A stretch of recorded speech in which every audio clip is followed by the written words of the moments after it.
first name is Jin. That's J-I-N.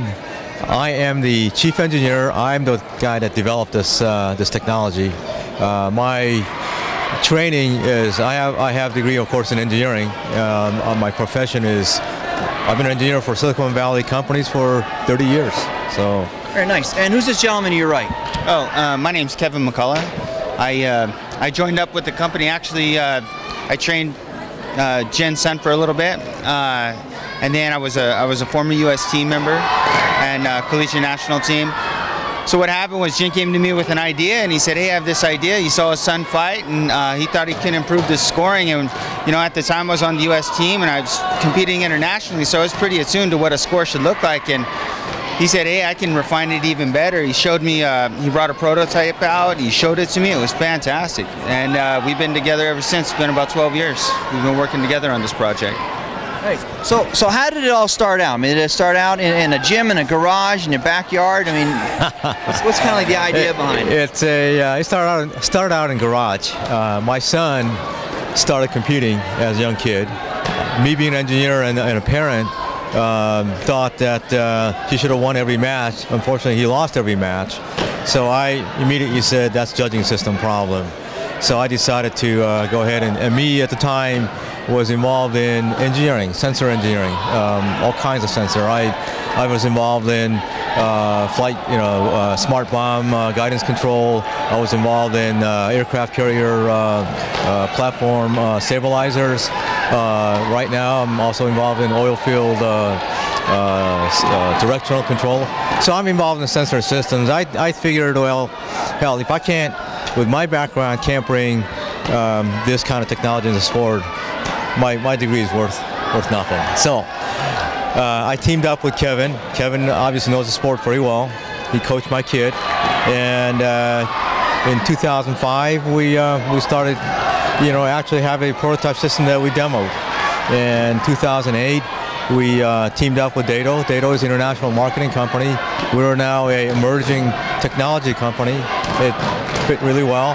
We now have the official Olympic approval, which means we will be used in London 2012 Olympics.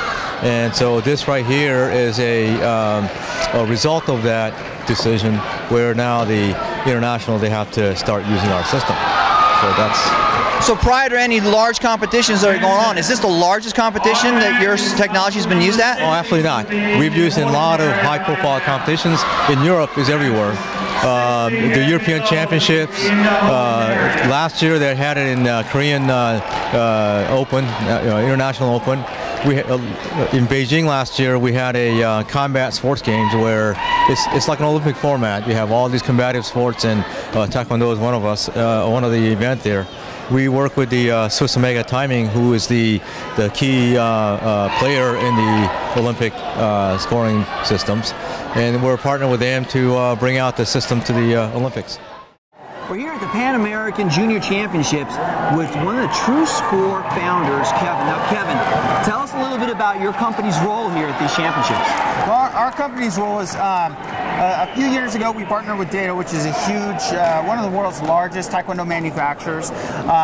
When we merged with them, we were the technology end of the company, and what we did is we basically merged our technology into their existing gear and developed the Dado Truescore e-hogu system.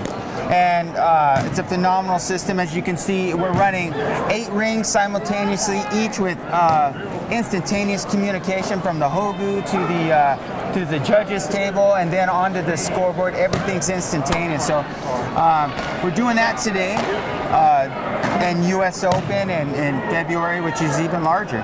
Cool. So let's go back to the technology for just a moment. You were explaining before, and when you say instantaneous, are you saying that the moment somebody strikes, that score is recorded? Absolutely, absolutely.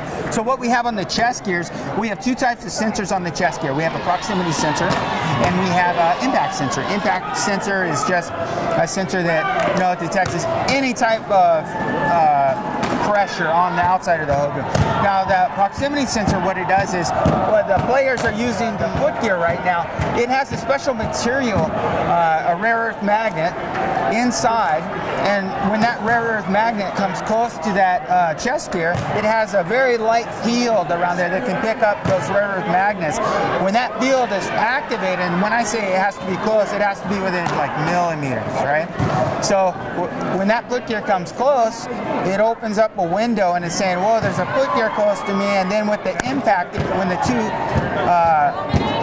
two sensors go off, and that validates the point. So it knows that an actual footgear hit me and not an elbow or something of that nature. Now earlier when you were giving us a little bit of a view of the product, I mean, you had something that looked almost like a little phone or a little processor. What was that? Oh, the transmitter? Yeah, so the cool part about our system is we have transmitters. So the transmitter is kind of the brain of the chest gear. It can tell you, it'll send out that signal saying, hey, there was impact, there wasn't impact, there was a footgear, it wasn't. And all that is registered through that transmitter. And those transmitters are kept at the main table. So each individual player can buy their own chest gear. It's just a bunch of wires in that chest gear. Once they plug that chest gear into the transmitter, it becomes active and those lights come on, and that's what allows the points to just pop right up on the board.